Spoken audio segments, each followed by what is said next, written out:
For all the money and engineering poured into wind power, the basic shape has not changed in decades. A giant fan on a giant stick, planted as high as the cranes can reach. A Wyoming startup wants to scrap that picture entirely. Airloom Energy, with Bill Gates' breakthrough energy ventures among its backers, has built a wind generator that lies low to the ground and looks more like a roller coaster than a turbine. It is an oval track held up on poles, strung with short vertical wings that ride around the loop on a cable, each one catching the wind like the sail of a boat. The reason any of this matters comes down to cost. Airloom says one of these systems fits on a single truck, skips the heavy cranes, and runs under a tenth of the price of the conventional turbine it aims to replace. That kind of cheap, fast wind is landing at the exact moment a data center boom is draining the grid faster than anyone can build for.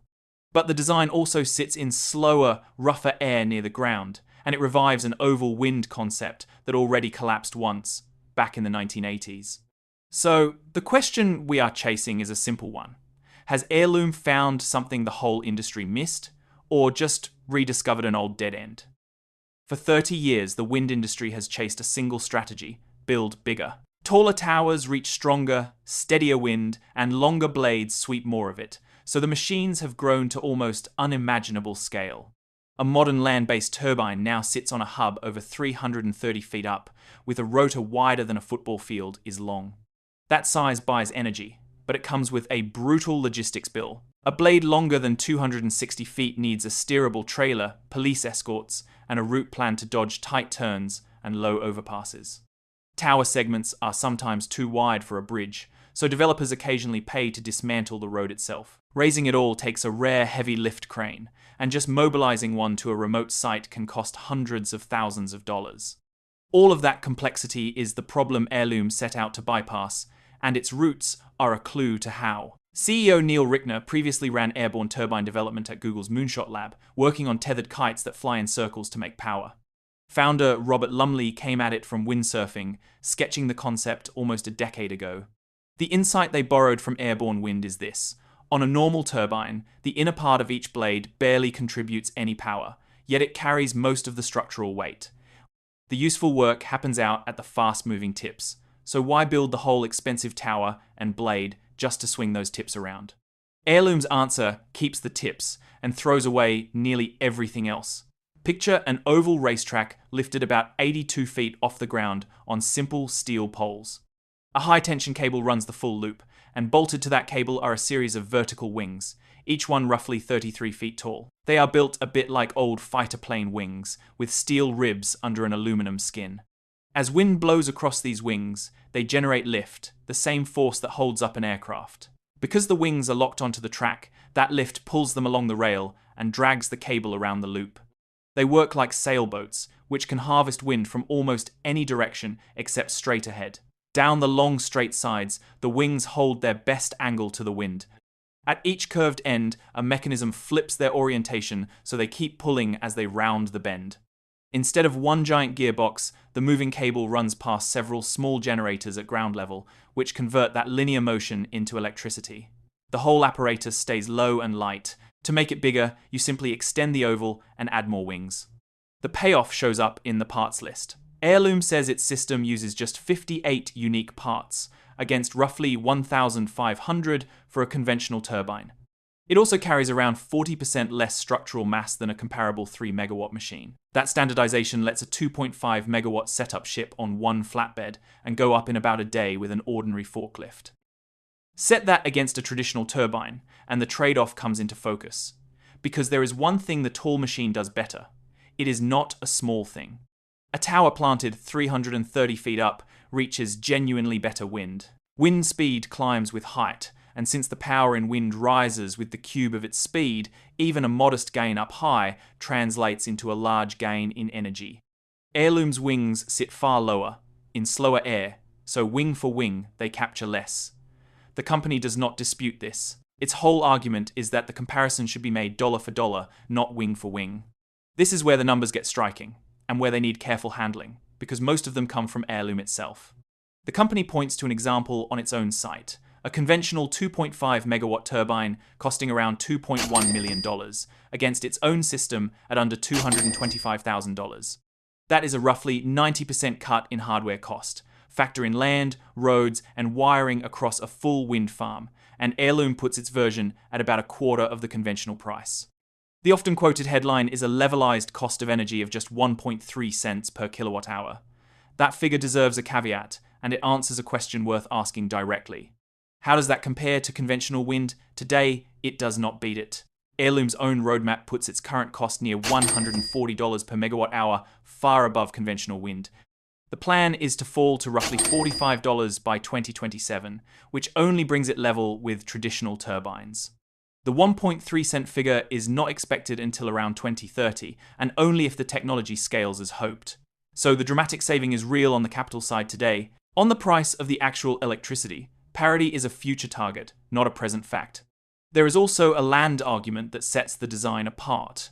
A conventional wind farm spaces its turbines far apart and fences off the bases. With Airloom, the ground inside the oval stays open for grazing, crops, or even a carpet of solar panels. The timing of all this is not an accident, because the thing the grid is suddenly desperate for is exactly what Airloom claims to offer: power that can be built fast. Artificial intelligence has set off an electricity scramble unlike anything utilities have seen in decades. After years of flat demand, operators are now fielding requests for hundreds of megawatts at a time as data center developers race to build. The grid was not designed for this, and the line to plug in has grown punishingly long. In the largest US grid region, projects entering service in 2025 took an average of more than 7 years to come online. That delay, not the cost of generation, is now the binding constraint. Developers file speculative requests for many times the capacity they need just to hold a place in the queue. Caught in that bottleneck, hyperscale operators are increasingly looking to build their own power on-site and skip the wait. A standard wind farm cannot help much here, since it can take up to 5 years to permit and construct. Airloom's pitch is the opposite. Because the system is low to the ground, it sidesteps the federal aviation reviews that tall turbines trigger. It needs no specialist crane either, so the company says a site can be running in under a year. That speed is precisely why Airloom has been courting data center developers. They care less about squeezing out the last % of efficiency than about getting clean power online before the decade runs out. For all that promise, this is still a prototype, and the people who know wind best have real doubts about whether it can survive contact with reality. The first problem is the air itself. By keeping its wings around 82 feet up, Airloom places its entire machine inside the turbulent layer that hugs the ground. Friction with the terrain drags that air slower and churns it into gusts. Turbulence does more than rob energy. It hammers the wings and cable joints with uneven, shifting loads, the kind of fatigue that opens micro cracks in metal over a 30-year life. Airloom has to prove its parts can take that pounding without wearing out early, and only real-world data from Wyoming can settle it. Then there is the cable, which has to haul every wing in perfect unison along a track hundreds of feet long. The wind does not push evenly across that loop, so tension keeps shifting. If the cable slackens in one spot, a wing can twist out of line, spike its own drag, and in the worst case, jump the track entirely. Solving that means active tensioning and durable, low-friction rollers that adjust on the fly. And the most pointed challenge is history, because this has been tried before. In the early 1980s, a company called TransPower built what critics nicknamed the flying clothesline, vertical wings strung across an oval cable track, eerily close to Airloom's design. It failed badly. The wings skewed and tore as the cables fell out of sync, and every time a wing rounded the end, it slammed in the wind, producing a loud, rhythmic banging. The company collapsed amid an FBI investigation that found it was a fraudulent tax scheme. One prominent wind analyst has pointed straight at that precedent, arguing Airloom is just a vertical axis turbine turned inside out, solving none of the problems that doomed the form before. To prove him wrong, Airloom has to show that modern materials and digital pitch control can fix the synchronization and noise that sank the clothesline. What separates Airloom from that 1980s ghost is that it now has the money and the plan to actually test the claims, rather than just make them. The company has raised $7.5 million in seed funding from Breakthrough Energy Ventures and Lower Carbon Capital, topped up by a $5 million matching grant from Wyoming, and a $1.25 million Department of Defense contract, which is eyeing the low, portable design for military bases and radar-sensitive zones. In 2023, it proved the basic physics on a small 50 kilowatt prototype in Pine Bluffs, Wyoming. Building on that, it broke ground in 2025 on its first utility-scale pilot near Rock River. The site is designed to generate around 150 kilowatts using the same components meant for the megawatt machines to come. The straightaways on that pilot run about 330 feet.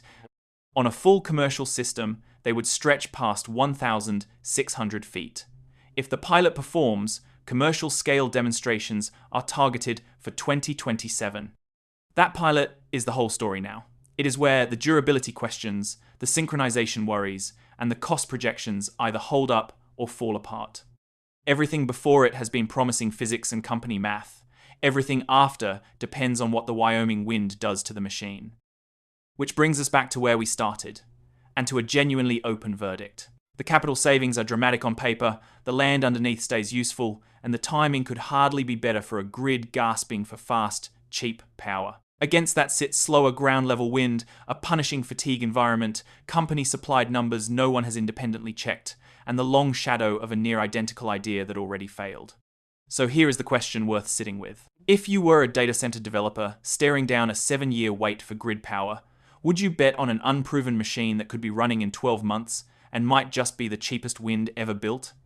Or would you trust the experts who have seen this exact shape fail before and wait for the towering, expensive turbine that everyone already knows works? The pilot in Wyoming is about to start answering that. Until it does, the most interesting wind machine in the country is also the one we know the least about. If you want to know more about what is just around the corner to answer some of the difficult challenges in the energy market, then subscribe and keep watching.